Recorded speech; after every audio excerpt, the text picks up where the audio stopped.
nossa sessão com aquele livrinho que o professor Jorge Miranda elogiou porque achava que eu estava excessivamente socialista. Ora bem, a abordagem que eu usei ali é uma abordagem, portanto, económica à Constituição. Portanto, uma tentativa, que é muito comum nos países anglo-saxónicos, de utilizar princípios da economia para compreender o grau, desculpem a expressão, de credibilidade da Constituição. Portanto, não é agora a execução pela via do Tribunal, é preventiva. Se marca ou não um pouco a direção de uma sociedade.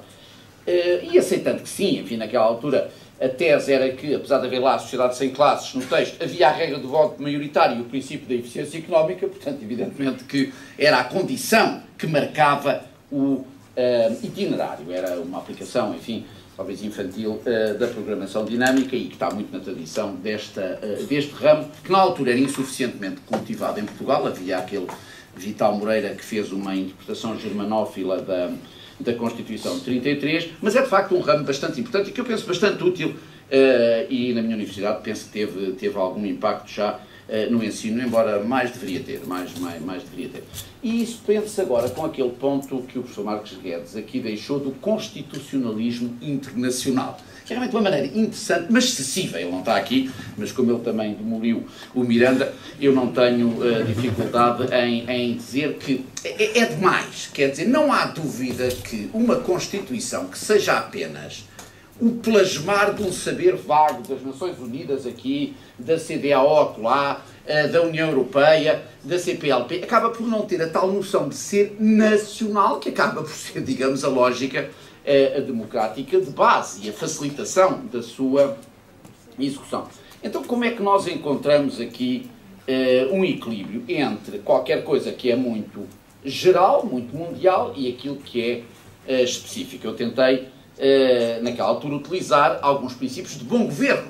Princípios de bom governo que não podem eliminar os constrangimentos externos.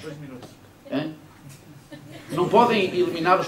Quer responder à minha pergunta? Está mais que bem-vindo. Eu também quero. Pois, não, está bem, mas portanto eu estou só a pedir aqui aos juristas para nos ajudarem a ver o grau em que uma Constituição pode ser nacional. E eu volto àquela frase do meu pai acerca da Constituição de 1922, em que ajudava a criancinha a ser mais feliz. Quer dizer, é um exagero, mas no fundo, Constituição é nacional quando nós vivemos com ela. Eu volto ali à Maria Bárbara. Quer dizer, se de facto a população se sente identificada com aquelas normas, é o caso da Constituição americana, que nem sequer, digamos assim, enfim, está alteradíssima, ou da britânica, que nem sequer está escrita. Portanto, eu queria deixar esta pergunta provocativa. Alonguei-me, tem razão, alonguei-me. E há mais uma pergunta, que era a sexta, que é a última, que é para si, por ser um censor excelente. Faz favor, a última pergunta para este senhor.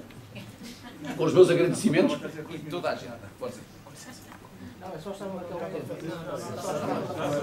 Não quer? Não, mas eu percebi isso, mas pensei que o fizesse com algum fito imediato. Então, queres responder à minha pergunta, mas estás na minha... Pronto, então vá lá. Então não se importam que ela responda. Eu acho que, enfim, é uma honra ter aqui a resposta de uma grande jurista. Vá. Muito obrigada.